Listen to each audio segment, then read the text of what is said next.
nombre de la Asociación Mexicana de Educación Continua y a Distancia, les damos la más cordial bienvenida a este primer coloquio virtual de AMECID, procesos, actores y estrategias en el contexto de la educación continua digital. Se encuentra con nosotros el doctor Jaime Romano, quien es él nos va a dar la conferencia magistral de neuroeducación. Y si me permiten, voy a leer su breve semblanza. El doctor Jaime Romano es uno de los científicos más destacados y reconocidos tanto a nivel nacional como internacional, dentro del ámbito de la neurofisiología. Él es médico cirujano por la Universidad Autónoma de México, con doctorado en neurociencias por la UCLA en California. Fue director del Servicio de Neurofisiología del Instituto Nacional de Salud Mental en México y en el año de 1978 funda el Centro Neuropsicopedagógico Clínica Especializada en Neurología, Psicología y Pedagogía. En el año 2006, el doctor Romano funda su empresa dirigida al estudio de neuromarketing y laboratorio de neurociencias enfocado a la investigación de la conducta del consumidor. En el año 2011 se hace acreedor del Premio Platino, sello de excelencia, otorgado en Alemania por la Unión Europea a la aportación en cuanto a la innovación en mercadotecnia. En el 2012, el doctor Romano se convierte en el representante para México de la Asociación de Ciencias y Negocios de Neuromarketing. En este mismo año, publica el libro con el prólogo de Philip Kotler, Neuropyramid, base del neuromarketing, un modelo práctico y amigable de lo que ocurre en nuestra mente cuando tomamos una decisión. A lo largo de este tiempo, el doctor Romano ha impartido un gran número de conferencias con el tema de neuromarketing en diferentes instituciones educativas. Y justo en el mes de marzo del 2003, participa como uno de los principales ponentes en el Foro Mundial de Neuromarketing, organizado por la Asociación de Ciencias y Negocios del Neuromarketing de la ciudad de Sao Paulo, en Brasil. Además, ha sido conferencista en varias ciudades de Sudamérica y ponente de la última edición de México, Expo Publicistas y eBusiness Week en las ediciones 2013 y 2014. Bienvenido, doctor Jaime Romano. Gracias. Y me engalana leer su gran currículum. Adelante. Muchas gracias. Pues antes que nada agradecer la invitación de AMECID, de ustedes, de Lucero, Dieter, Valderas, que siempre me invita a estos eventos en los cuales pues yo encantado de estar con ustedes y permitirme pues platicar de cosas que a mí me apasionan, de la neurociencia, de la educación, en fin, del cerebro en particular, que ha sido el tema que he manejado durante tantos años de vida y que pues he tenido realmente el privilegio de poder desde la parte de investigación en neurociencia básica y luego desarrollo tecnológico y finalmente pues lo que más me gusta, que es atender y ayudar a niños y adolescentes con problemas de desarrollo y aprendizaje. Y de ahí surgen pues varios caminos inesperados, como el tema de neuromarketing, ¿no? Que ahí funcionó. Pero realmente a mí el tema que más me apasiona es el tema de educación, el tema de neuroeducación. Y gracias por permitirme y abrirme este foro para platicar de estas cosas que me apasionan. Pues voy a compartir mi pantalla para ir entrando en materia. Optimizar para clip de video. A ver, ahí por favor me avisan si la ven. ¿Estamos bien? Ahí ya la vemos, doctor. Adelante. Sí, gracias. Ok, bueno, pues vamos a platicar de este tema de neuroeducación y como yo les comentaba, pues he tenido la fortuna de estar por varias áreas, ¿no? De la investigación, por un lado en neurociencia en UCLA en 1976, pues los neurocientíficos tratábamos de entender el funcionamiento cerebral y en esa época como no había tanta tecnología, pues teníamos la necesidad a veces de insertar electrodos en el cerebro de animales para pues ver cómo el cerebro funciona y demás. Posteriormente regreso a México y recibo la primera computadora que hacía análisis de la actividad eléctrica cerebral y eso me da la información para después inventar pues un sistema de electroencefalografía computada y mapeo cerebral, desarrollando la tecnología, que ahora este sistema se usa en más de 120 lugares alrededor del mundo para hacer diagnósticos médicos de niños que tienen epilepsias y que tienen problemas, digamos, de funcionamiento, y adultos también. Y posteriormente la experiencia clínica. Esta experiencia clínica en el cual fundé en el año de 1985 este centro, un centro de atención multidisciplinario para niños y adolescentes con problemas de aprendizaje. Y eso, pues la verdad me ha dado, por un lado, pues el privilegio de poder ayudar a mucha gente, a muchos niños a tener una mejor calidad de vida, un mejor futuro, a tantas familias pues que han depositado su confianza en mi persona. Pero por otro lado, pues, también me ha permitido conocer con más profundidad el cerebro disfuncionado, todas las, digamos, de los temas de atención, emoción, todo este tipo de cosas, pues las he podido conocer con más profundidad. El centro sigue funcionando y yo sigo viendo también a mis pacientes. Y pues como les decía, es un centro que ha atendido ya muchos niños y adolescentes y algunos adultos también con problemas psicológicos, neurológicos, pedagógicos, mediante un sistema interdisciplinario. Les quiero decir que a lo largo de este tiempo, de más de 35 años, una de las cosas que he podido yo ver es de que la patología de los niños y adolescentes ha ido cambiando.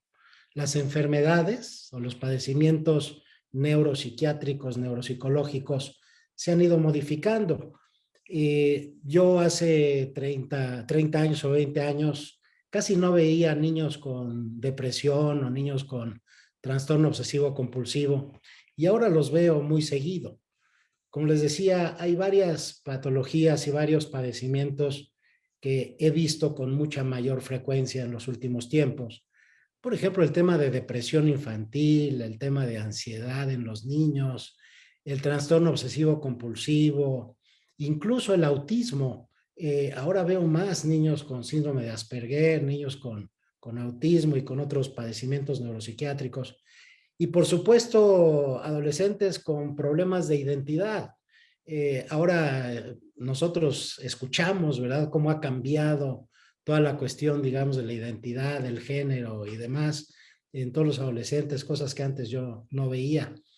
Y bueno, se han dado también algunas otras condiciones que son dramáticas, y me van ustedes a perdonar por los próximos 2 videos que les voy a pasar, pero son parte de la realidad y son muy fuertes, pero pues esto es lo que estamos viviendo actualmente y quiero que ustedes lo vean. Les voy a pasar el primer video y perdón otra vez por las imágenes.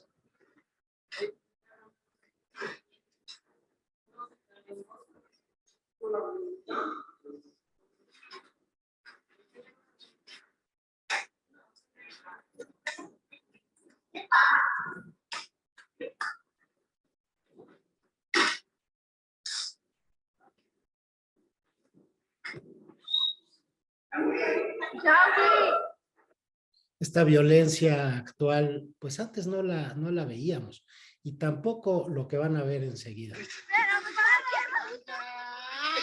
Échale.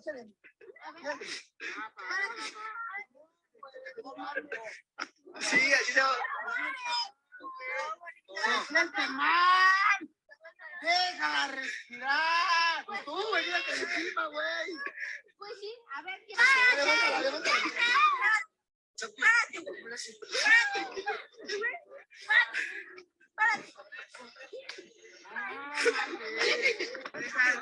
Deja de grabar, güey. Deja de grabar.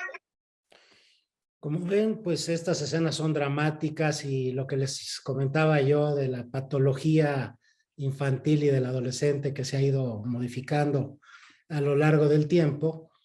Y pues aquí tenemos una pregunta que considero yo una pregunta muy importante. ¿Tendrá todo esto que ver con el sistema educativo actual? Y quiero profundizar un poco en este tema y, digamos, tratar de contestar si el sistema educativo actual tiene que ver con todo este tipo de cosas que estamos viendo, esa depresión infantil, esa ansiedad, esa falta de principios, esa, digamos, problemas de identidad y demás. Y vamos a hacer pues un pequeño recorrido rápidamente, digamos, hace 400 años. Pues lo más importante era el conocimiento, era quien tenía el conocimiento, y eso se reducía a quien tenía el libro escrito a mano, donde había información y había conocimiento. Ese era el profesor. El profesor tenía su libro que nadie más tenía, ahí estaba todo el conocimiento, y ese conocimiento se transmitía de uno a otro. Entonces, en esa época, el conocimiento era lo más importante. El tiempo fue pasando y, digamos, a principios del siglo XIX, en Prusia nace la educación como la conocemos al día de hoy. ¿Por qué? Porque entonces, pues, los principales, digamos, características de este tipo de educación era la disciplina y la obediencia. El modelo espartano, que se le llama, que fomentaba la disciplina y la obediencia. Y eso fue muy conveniente en una época, digamos, de la humanidad, sobre todo durante la revolución industrial, pues porque teníamos la necesidad de hacer personas capaces para entrar en las líneas de producción de la época. Entonces, ahí venía pues toda la parte de la creación de grupos homogéneos, que todos se parecieran entre sí, ¿verdad? Grupos homogéneos. Por otro lado, el fomento de la disciplina y la obediencia, ¿verdad? Siempre en la mañana el camino aquí a la bandera y hacer las cosas como se deben de hacer. Y por otro lado, pues hacer que todos aprendieran lo mismo. Los planes de estudio en los cuales pues los expertos diseñaban sus planes de estudios para que estos niños tuvieran todos el mismo conocimiento y pues lograr esta disciplina, estos grupos homogéneos y demás. Y por supuesto, fomentar la competencia. La fomentar, pues que el uno sacaba 10 y el otro sacaba 7 y el otro sacaba 8. Y entonces el fomento de la competencia, pues es uno de los pilares de esta educación actual. Nuestro sistema educativo, pues con estos, ¿verdad?, exámenes homogéneos, todos tienen que pasar el mismo examen. Y es lo mismo que acá, ¿verdad? Aquí está el profesor, ¿no? Con estos animalitos y por supuesto dice para una selección justa, todos tendrán que presentar el mismo examen, subir a ese árbol. Y bueno, así es nuestro sistema educativo actual, pero vamos a ir también viendo que lo que estamos haciendo en la actualidad es usando el cerebro como un reservorio de información, o sea, hay que meterle información al cerebro para que esa información se almacene en el cerebro y todos nos aprendamos que la revolución fue en el año tal y que Miguel Hidalgo fue tal y que la geografía y que el país está acá y que el otro país está allá y que en fin, hay que meter esa información de acuerdo a esos currícula, a esos programas educativos, pero todo esto realmente está siendo obsoleto. ¿Por qué está siendo obsoleto? Porque toda esa información, la información que existe en las bibliotecas más grandes del mundo, ya no las tenemos que meter en el cerebro. Ya las tenemos en el iPhone, ya las tenemos en las tabletas, ya existe en la web, en la red. Y esta es parte de la tecnología, que es lo que nos ha venido a dar. De tal forma que la información que era tan importante hace 300 años y que el profesor era el que tenía la información, ahora eso ya no sirve para mucho, ya no sirve. Y ahora vamos a entrar un poquito más en materia, vamos a hablar un poco más de... Yo quisiera plantear dos preguntas, porque la primera ya la planteamos. Todo eso que estamos viendo actualmente, las patologías, la depresión, la ansiedad, todo esto que estamos viendo en los niños, tiene que ver con el sistema educativo actual. Y ahora vamos a profundizar en esa pregunta y vamos a tratar de responderla. Si realmente el sistema educativo actual es responsable de ese tipo de preguntas. Y luego, ya que veamos eso y la podamos contestar si sí o si no, vamos a plantear la siguiente, que es, ¿podremos ayudar a cambiar esta situación? Y es de lo que vamos a hablar en este momento. Pues la respuesta, a mi forma de ver, para responder estas dos preguntas, está en el cerebro, está en el conocimiento del cerebro. Y es ahí donde vamos a tratar de responder estas dos preguntas, hablando un poco del cerebro, hablando un poco de esas funciones cerebrales o esas funciones mentales. Y para eso, pues, vamos a tomar algunos minutos para profundizar un poco en el cerebro. El cerebro humano que todos tenemos y que nos ha sido regalado y que lo tenemos acá en la cabeza, pues es un cerebro producto de una evolución de millones de años. No estamos hablando de 2000 años o de 5000 años, como las religiones piensan. Estamos hablando de 10 millones de años. Son muchos años en los que ese cerebro se fue perfeccionando a partir del proceso de la evolución hasta llegar al cerebro más maravilloso, que es el cerebro del Homo sapiens. Y ese cerebro ha tardado en desarrollarse 300,000 años. El Homo sapiens ha estado en la Tierra por 300,000 años. Eso quiere decir que ese cerebro se fue perfeccionando, se fue configurando, se fue desarrollando para generar una gran cantidad de habilidades, que es lo que vamos a mencionar en un momento más. ¿Qué es lo importante del cerebro? O sea, lo importante será el tamaño. Ahora sí que el tamaño es lo que cuenta. Pues aquí vemos que no es el tamaño, porque el cerebro del elefante es 2 veces más grande que el cerebro humano.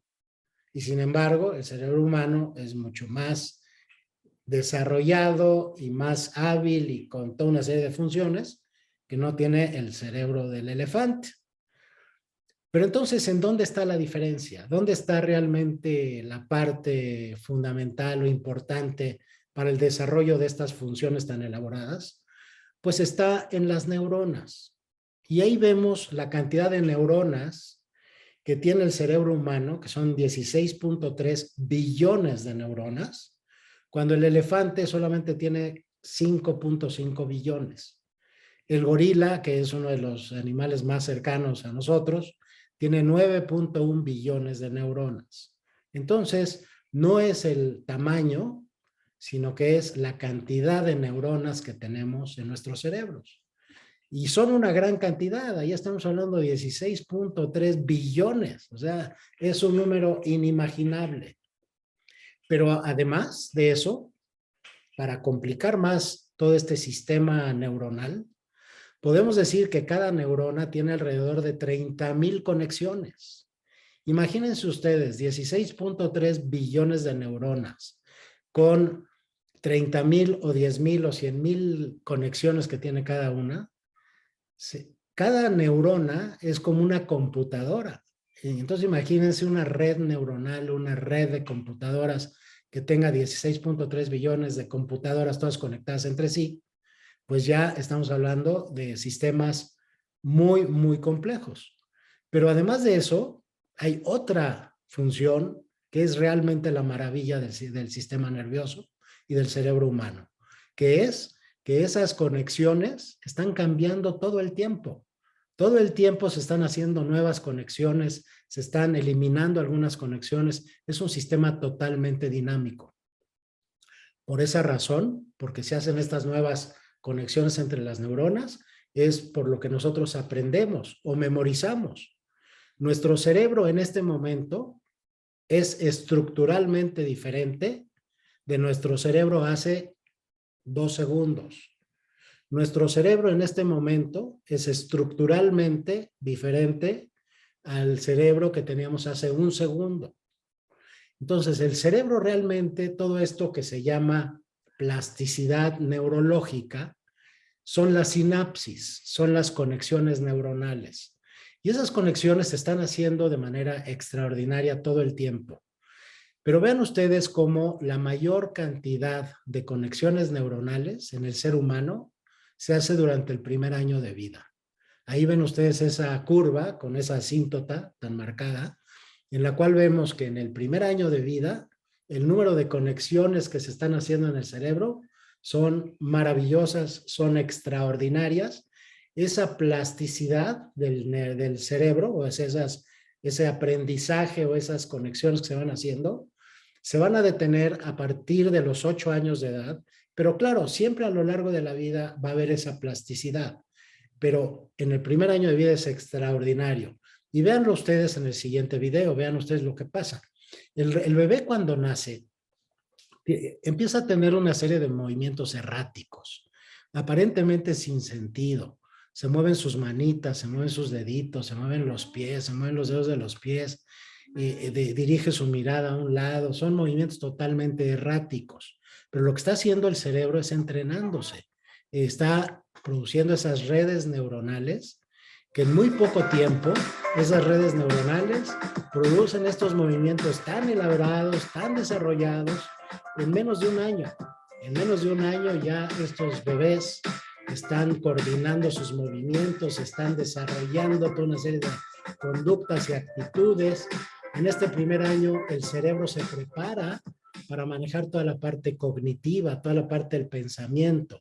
Es ahí cuando se va a desarrollar el lenguaje, cuando le vamos a poner nombre a las cosas, cuando empezamos a crear la imaginación, cuando empezamos a crear frases.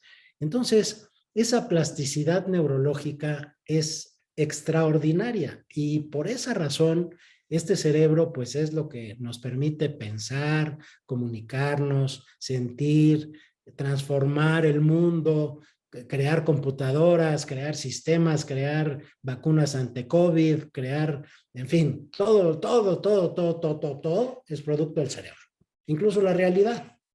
La realidad es un constructo del cerebro, pero no me voy a meter temas filosóficos, eso lo podremos dejar para otro momento, pero vamos a profundizar un poquito más en el cerebro, porque el cerebro era como una caja negra, era algo que no entendíamos muy bien cómo funcionaba.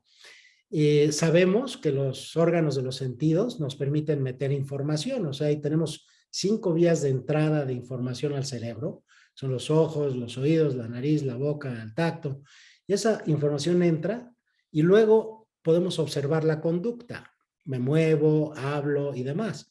Pero eso que sucedía en el cerebro es lo que hemos descubierto los neurocientíficos en estos últimos 40 o 50 años. Y los hemos descubierto en gran medida gracias al desarrollo tecnológico. En UCLA estaba yo en los años 70 y teniendo que insertar electrodos en el cerebro de monos, pero en este tiempo pues se desarrollaron mapeo cerebral, tomografías por emisión de positrones, resonancias nucleares magnéticas, en fin, toda una serie de tecnología que ahora sí ya nos permite conocer esa caja negra. Eso que está sucediendo automáticamente en el cerebro a nivel no consciente, que luego hacemos consciente y que luego traducimos en forma de palabras o de lenguaje. Bueno, pues este es el modelo que yo desarrollé hace varios años para tratar de entender qué pasa en el cerebro cuando los niños aprenden. Como decíamos, la información entra por los órganos de los sentidos y ahí va a pasar por diferentes estructuras. Y en cada una de serie de estos pasos estructurales se va procesando la información.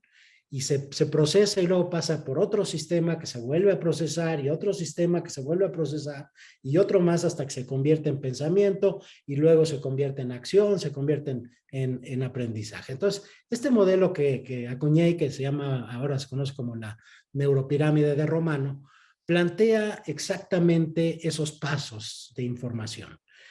Para que ustedes entiendan lo que yo estoy diciendo, lo primero que tiene que hacer sus cerebros, ¿qué es? Pues prestar atención a mis palabras. Si en este momento ustedes están pensando en otras cosas o se distraen en el celular, yo sigo hablando, mis palabras siguen llegando a sus oídos, pero ya no se pasan al cerebro. En el proceso de atención hay un gran filtro, que es el tálamo, que ahorita vamos a hablar un poco de él, porque ahí es donde se queda la información. Entonces, el primer reto que tienen los profesores del sistema educativo es captar la atención de los niños. Y ahí hay cosas que tenemos que entender muy bien, cómo captar la atención, porque si no captamos la atención, pues el aprendizaje no se va a dar. Vamos a retomar esto en un momento más. Luego entra la parte de activación sensorial, luego pasa por la parte emocional, llega a la corteza donde se produce el pensamiento, luego hay un regulador de la acción y luego hay aprendizaje. Entonces vamos a hablar un poco de cada uno de los peldaños sin entrar en mucho detalle. Miren, el proceso de atención, que es el primero que tenemos que pasar para que ustedes sigan aprendiendo, sigan estando interesados en mi plática, pues en primer lugar está el proceso de alertamiento. Alertamiento se da por una estructura que está en el tallo cerebral que despierta la corteza y nos permite estar alertas. Si estamos somnolientos o cansados, nuestro nivel de alertamiento va a bajar. Por eso es muy importante pues dormir bien, alimentarse bien, no tener clases todo el tiempo. Seguramente ahorita después de 5 conferencias su nivel de alertamiento disminuyó, entonces tiene que hacer un esfuerzo adicional para subir su nivel de alertamiento.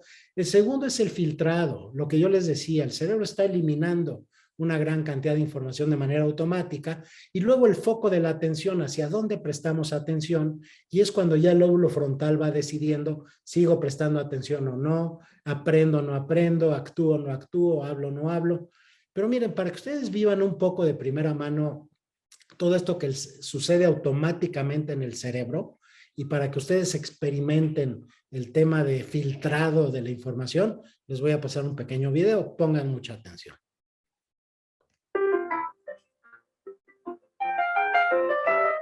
Clearly, somebody in this room murdered Lord Smythe, who, at precisely 3:34 this afternoon, was brutally bludgeoned to death with a blunt instrument. I want each of you to tell me your whereabouts at precisely the time that this dastardly deed took place. I was polishing the brass in the master bedroom. I was buttering his lordship's scones below stairs, sir. I was planting my petunias in the potting shed. Constable, arrest Lady Smythe. But how did you know? Madam, as any horticulturist will tell you, one does not plant petunias until May is out. Take her away. It's just a matter of observation. The real question is, how observant were you?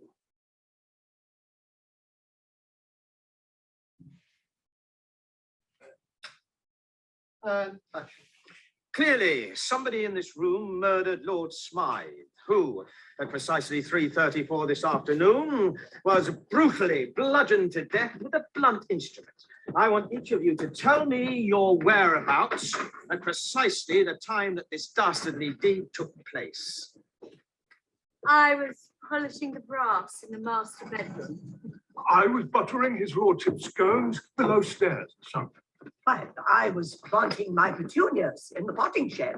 Constable, arrest Lady Smythe. Bueno, como ven ustedes, esa información entró por sus órganos de los sentidos, pero se eliminó.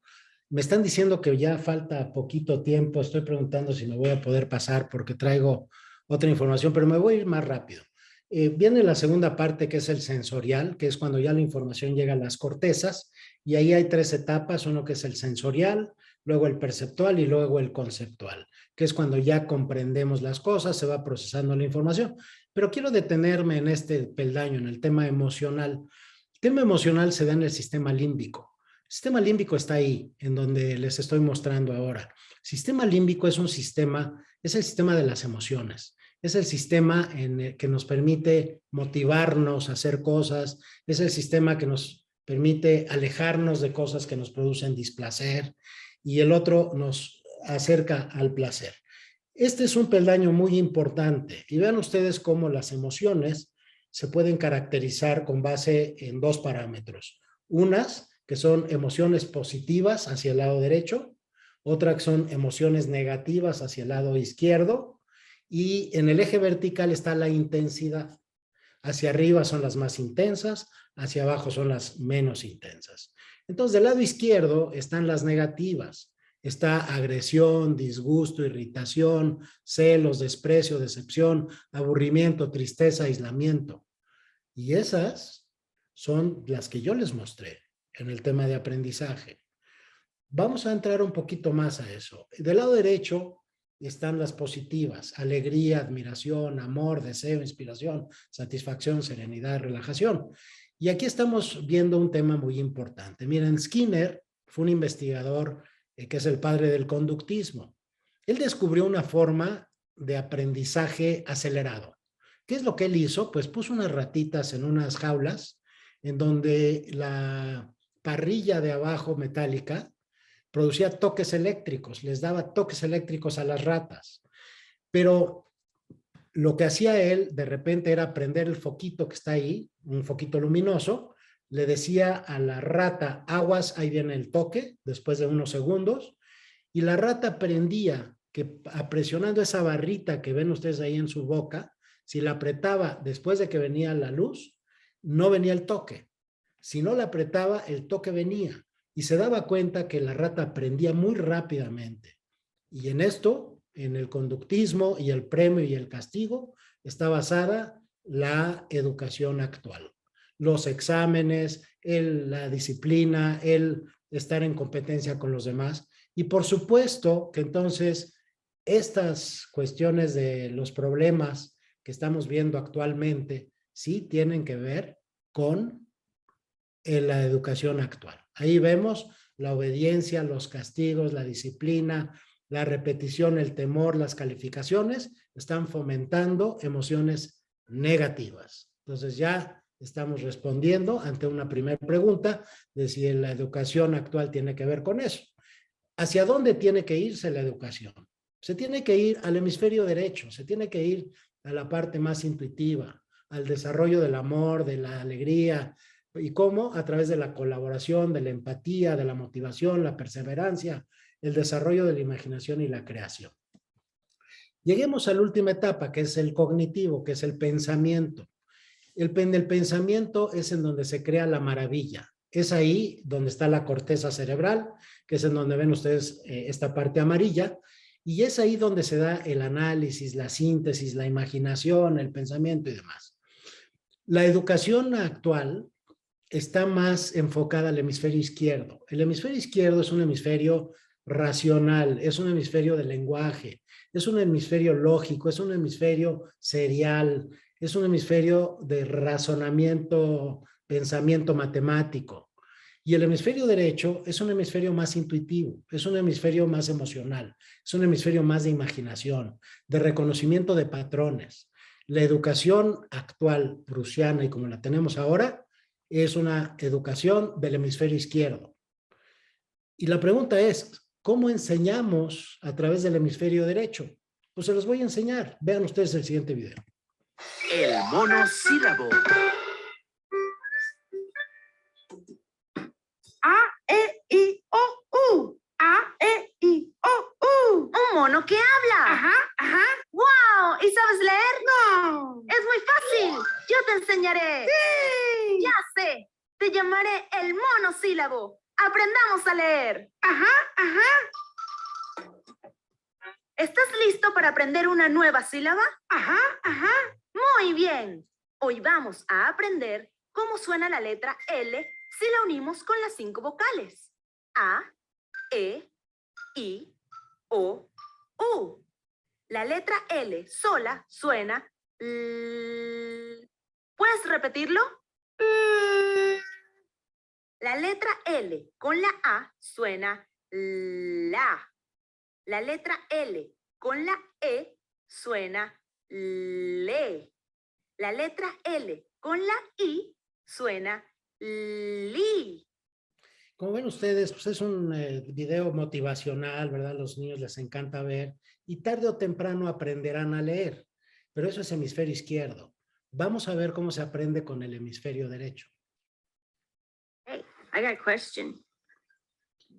Where's this? Oh, yes, that's your belly button. Belly button. Good job. What about this? Where's that? Oh, there he is. What does that say? Who is that? That's Elmo. Yes, that's Mo. That's Mo. Elmo.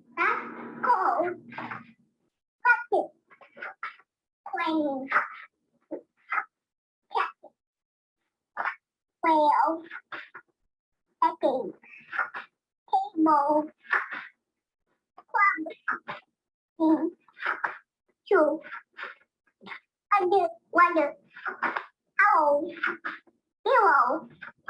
Apple. Green. Black apple. One. Oh, no. Okay. Yellow. Yellow. Eso es aprendizaje a través del hemisferio derecho. Patrones, formas. Y ahora, las matemáticas se podrán enseñar de una manera distinta. 1, 2, 3, 6, 5, 1, 3, 4, 5, 6, 6, 2, 7, 3, 6. 103. 103, efectivamente.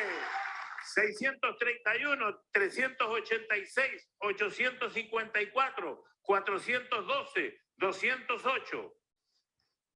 2491. ¡Correcto! Como ven ustedes, hay nuevas maneras de aprendizaje. Bueno, hasta el momento ya vimos, y me voy muy rápido para terminar, pero no quisiera dejar de hablar también. Como ven ustedes, el sistema educativo está totalmente atrasado. Tenemos que reformular toda la parte de la educación. ¿En función de qué? Pues de cómo funciona el cerebro. El cerebro es lo que nos está dando estas pautas para entender realmente cómo podemos llevar a estos niños a un aprendizaje del futuro. Ya todo lo demás está obsoleto. Pero para venir a complicar más las cosas, pues vino el coronavirus. ¿Y qué causó el coronavirus? Bueno, en primer lugar, que 1.750.000 niños se fueran a sus casas. Se cerraron las escuelas. 160 millones de niños en América Latina se fueron a sus casas. ¿Y qué pasó? Pues empezaron a haber cambios muy acelerados en la parte educativa. Esos cambios han venido a dar una serie de consecuencias. En primer lugar, alejamos a los niños de ver a otros niños. Empezamos a que los niños se aislaran y estuvieran más en contacto con las computadoras. ¿Y eso qué ha ocasionado? Tristeza, ansiedad, depresión. Ha venido también el coronavirus a complicar las cosas. Y esto va a tardar generaciones realmente en modificarse. Ahí vemos a estos niños tristes y demás.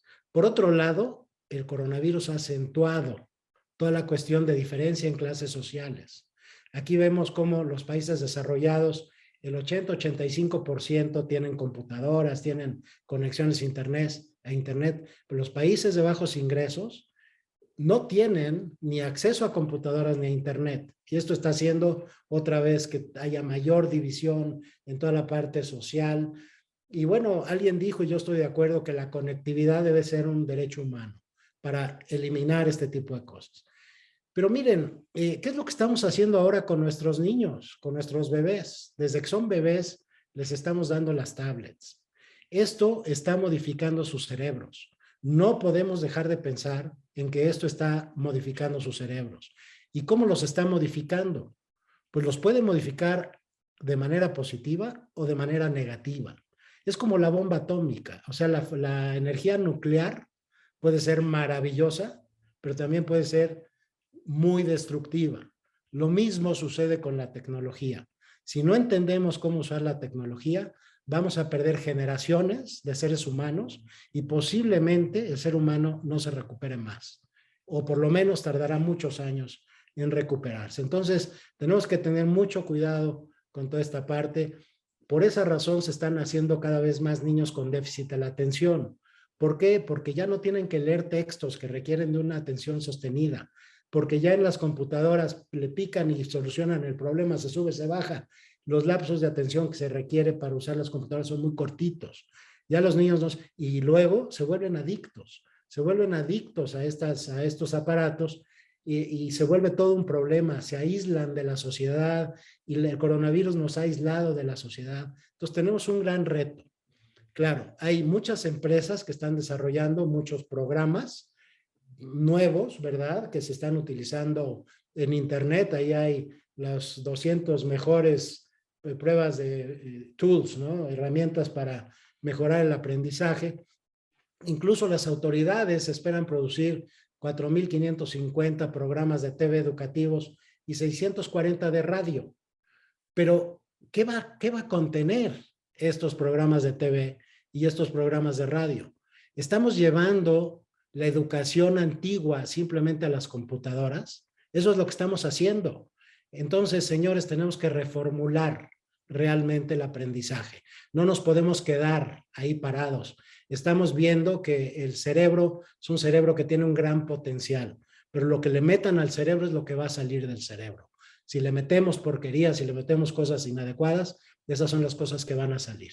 Aquí tenemos la gran oportunidad realmente de, a través del conocimiento, el funcionamiento cerebral y a través del conocimiento de todas estas etapas de la que maneja la neuropirámide, hagamos niños que tengan mejor atención, hagamos niños que la calidad sensorial sea mejor, hagamos niños que la parte emocional sea positiva, hagamos niños que razonen mejor, que usen más su hemisferio derecho, que sean más empáticos y más resilientes, porque alguien ya lo mencionó, se van a perder muchos trabajos, ya la revolución industrial pasó, ya no hay trabajos, van a desaparecer. Lo que tenemos que lograr hacer ahora son cerebros resilientes, cerebros que inventen, cerebros que se imaginen, cerebros que se acomoden. Eso es lo que tenemos que hacer. Y la neuropirámide es realmente, ahorita les voy a platicar. Bueno, entonces aquí ya respondemos las dos preguntas. ¿Tendrá esto que ver con el sistema educativo actual? ¿Todos esos desastres? La respuesta es sí. ¿Podríamos ayudar a cambiar esta situación? La respuesta es sí. ¿Cómo? Conociendo el cerebro. Yo en 2004 inicié un laboratorio de neurociencias para el estudio de los procesos de aprendizaje. De ahí surgió la neuropirámide, que ahí está. Y además me he dedicado a desarrollar metodología científica para medir todo el proceso de aprendizaje a través de un laboratorio en el cual a partir de la neuropirámide me he dedicado a desarrollar a través de aparatos y sensores y demás para medir todo el proceso de aprendizaje, lo cual nos va a permitir tener los insights adecuados para llevar realmente el aprendizaje a una nueva dimensión y para desarrollar mejor material didáctico y demás. Esto tuvo un desvío en el camino, toda esta tecnología se vio que tenía interés dentro del campo de la mercadotecnia, ahí nos volvimos pioneros, hemos recibido varios premios y certificaciones a nivel internacional, recibí el premio platino por innovación dentro del campo del marketing en 2011 en Hannover, Alemania, pero no es a mí lo que más me interesa. A mí lo que más me interesa es mi proyecto TEN, que es un proyecto en el cual estoy integrando la tecnología, la educación y la neurociencia, todo con base en la neuropirámide, el modelo de la neuropirámide. Pues ¿para qué? Para llevar el cerebro a una nueva dimensión. Y para eso, pues se requiere mucha gente. Se requieren educadores, psicólogos, neurocientíficos, administradores, ingenieros, en fin, toda una serie de gentes que, bueno, yo estoy sembrando nada más la semillita de esto, pero claro, todos aquellos que estén interesados en sumarse, pues encantados de la vida, pueden entrar a este sitio web que es neuroeducación.net y ahí pueden bajar incluso el libro de la neuropirámide. Y ahora ya acabo de terminar el libro de neuroeducación que todavía está en imprenta, pero pues ya cuando salga se los haré llegar, ¿verdad? Porque a mí me interesa que todo el mundo pueda conocer toda esta situación. Y bueno, pues para terminar con dos frases. Una que es esta que Nelson Mandela mencionó, que dijo, la educación es el arma más poderosa que puedes usar para cambiar el mundo. Y otra que acuñé yo, que es la educación cambia al cerebro y el cerebro transforma el mundo. Y bueno, ahí está mi correo electrónico, aquellos que quieran tener una comunicación directa conmigo, bienvenidos. Y aquí, bueno, en esta neuroeducación.net. Y bueno, les quiero decir que tenemos una serie de diplomados y estamos muy activos en la parte académica y en fin, pero bueno, eso ya lo podremos ver después. Pues les agradezco su atención y no sé si haya cuestiones para preguntas y respuestas. Así es. Muchas gracias, doctor Jaime. La verdad que nos deja tarea para reflexionar. De hecho, están llegando muchas felicitaciones y preguntas y si me permite voy a leer alguna de ellas, ¿sí? María Guadalupe nos pregunta que desde su experiencia, ¿qué estrategias basadas en neuromarketing recomienda tanto para la generación de contenidos como para la gestión de la enseñanza en entornos 100% virtuales? Pues miren, yo creo que una parte importante es tratar de desarrollar sistemas digitales colaborativos. Más bien tienen que ser retos que los niños y los adolescentes tienen que cumplir. O sea, objetivos, o sea, ya no transmitir la información, el maestro es el que sabe y tiene que transmitir. Yo creo que el maestro tiene que ser un simple moderador o un inductor, ¿verdad? En el cual las herramientas digitales tienen que estar a disposición de los grupos y los grupos tienen que unirse a desarrollar retos y a lograr solucionar cosas, porque la información pues la consultan en internet, ya no tienen que tenerla. Entonces creo que tenemos que incrementar la imaginación, la colaboración, la empatía, todo este tipo de cosas. Súper bien, muchas gracias, doctor. El maestro Alberto Torres, él menciona, como usted lo decía, ¿verdad? Que es correcto, la educación sigue siendo lo mismo, memorización, exámenes que solo miden un nivel de estrés, no del conocimiento. Y yo aquí hago la pregunta con respecto a la reflexión de los docentes. ¿Cuál sería la recomendación que usted da hacia los docentes para tratar de cambiar o para cambiar este tipo de enseñanza? Pues miren, yo creo que hay muchas cosas que se pueden hacer. Creo que hay que tener una enseñanza más vivencial. A mí me encantaría ver maestros que se disfrazan de algo y llegan a la clase disfrazados de lo que van a enseñar, no sé, de caballeros andantes o yo qué sé, ¿no? De Miguel Hidalgo, en fin, para que realmente se capte la atención. Y bueno, la otra es, como les decía, patrones, formas. El cerebro está diseñado para reconocimiento de caras, de formas, de patrones. Y estamos insistiendo cada vez más en todo manejarlo a través del lenguaje. Estamos viviendo una nueva era desde hace un tiempo y no nos estamos dando cuenta. Se habla desde hace un tiempo de la inteligencia emocional. ¿Qué es la inteligencia emocional? Es irnos más a la empatía, a la conectividad, a la credibilidad. El maestro tiene que hacerse amigo de los niños, o de los adultos, o de los señores, o de quien sea. Tenemos que contar historias. O sea, el cerebro entiende historias. Hay que manejar historias, algoritmos, pero no reservar, no almacenar información. Ya no queremos que los niños sepan que en tal fecha, pues que lo consulten. Ahí está la información. Creo que, muchas gracias, doctor. Es una de las preguntas que comenta una de las participantes, menciona que ¿qué sugiere usted que deben de realizar las instituciones educativas para poder incorporar estos cambios en los modelos educativos? Pues miren, tener más conocimiento, yo lo que hago es sembrar un poco esa semillita, ¿no? De lo que es el sistema nervioso. Yo creo que sí tendríamos ya que echar un poco más mano de estas herramientas que ya tenemos. El laboratorio que yo les comenté de neurociencia es el que responde realmente las preguntas, porque si no caemos otra vez en un tema de opinión, un tema de que alguien es considerado como un sabio, un genio, un sabedor, y lo que él dice, la gente hace. Entonces, yo quisiera quitar eso de lado. Quisiera que ya no tengamos gurúes, que ya no tengamos estos señores que dicen cosas que hay que hacer. Vámonos también a temas experimentales. Ahí hay un laboratorio en el cual se pueden hacer estas mediciones científicas y poder entonces sí utilizarlos para esta nueva etapa que vamos a vivir. Yo no quisiera que... Es una gran oportunidad la que estamos teniendo. El virus nos vino a dar una gran oportunidad y hay que tomarla. O la podemos tomar o no tomar. Si seguimos llevando las aulas a las computadoras, esto es desastroso. Nos vamos a quedar en el pasado y ahí nos vamos a quedar. Si nosotros podemos integrar todo este nuevo conocimiento, que ya les mostré algunas cositas, y las podemos incorporar a la nueva digitalización y a la enseñanza digital, creo que es una gran oportunidad realmente para llevar este cerebro a una nueva dimensión.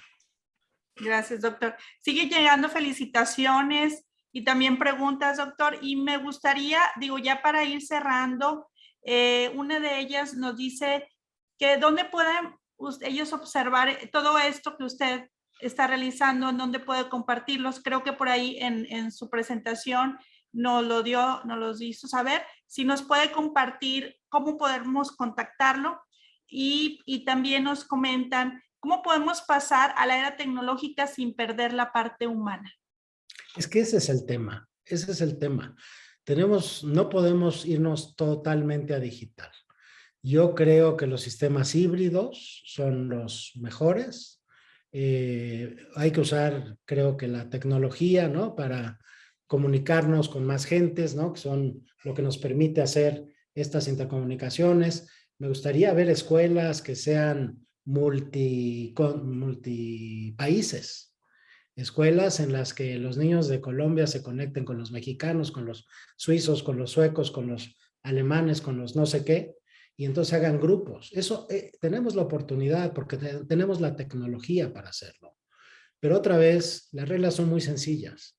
Colaboración, retos, curiosidad. Esos son los temas. Si podemos fomentarlos, ahí vamos a llevar realmente al ser humano a una nueva dimensión. Es la oportunidad que tenemos. Creo que no debemos de quedarnos nada más en esa educación a distancia y seguir hablando de lo mismo, los mismos diplomados, la misma información que vertemos. Creo que tenemos que tener un pensamiento más futurista y el cual hacer estas escuelas mundiales, ¿no? Por decirlo de alguna manera. Me encantaría ver estos niños participando, ¿no? Niños japoneses con ingleses, con mexicanos, y la tecnología nos los permite hacer, pero nadie lo está haciendo. Es correcto, y pues, ¿cómo ves si cerramos con esto?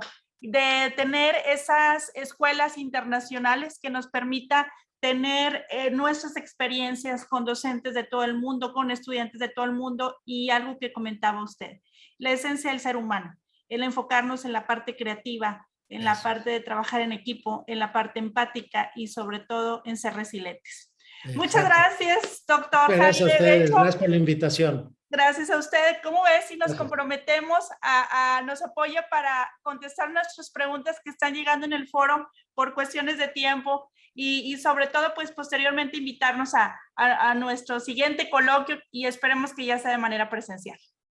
Gracias. Ya tienen mi correo, ¿verdad? Ahí los datos. Sí, ya compartieron. De cualquier manera, a todos los participantes les informo que nuestras conferencias se van a subir a la página de AMESID. Todas estas están grabadas con el objetivo de que ustedes posteriormente puedan revisarlas.